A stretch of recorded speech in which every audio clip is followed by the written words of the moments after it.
সিলেটে ছাত্র জনতার আন্দোলনের সময় নিহত বিয়ানীবাজারের শহীদ সাংবাদিক আবু তাহের মোহাম্মদ তুরাবের পরিবারের সাথে সাক্ষাৎ করেছেন ইসলামী আন্দোলন বাংলাদেশের সিনিয়র নায়েবে আমির মুফতি সৈয়দ মোহাম্মদ ফয়জুল করিম শায়েখে চরমোনাই।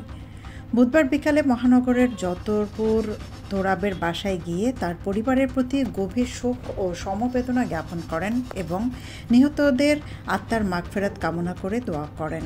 একই সাথে হত্যাকাণ্ডের সাথে জড়িতদের দ্রুত বিচারের আওতায় নিয়ে আসার দাবি জানান তিনি।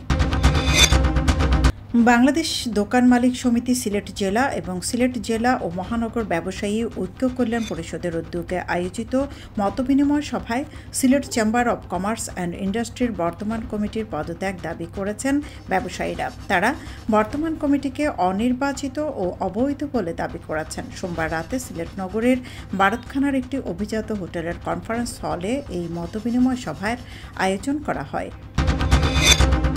সিলেট মহানগরের ডেঙ্গু প্রতিরোধ ও এডিস মশার প্রজননস্থল ধ্বংসে অভিযান পরিচালনা করেছে সিলেট সিটি কর্পোরেশন। এ সময় এডিস মশা ও লার্ভা পাওয়ায় 5টি প্রতিষ্ঠানকে 1,10,000 টাকা জরিমানা করা হয়েছে। বুধবার বেলা 10টা থেকে দুপুর 2:30 পর্যন্ত দক্ষিণ সুরমার বিভিন্ন এলাকায় এই অভিযান চালানো হয়। অভিযান পরিচালনা করেন সিলেট সিটি কর্পোরেশনের এক্সিকিউটিভ ম্যাজিস্ট্রেট ফারিয়া সুলতানা।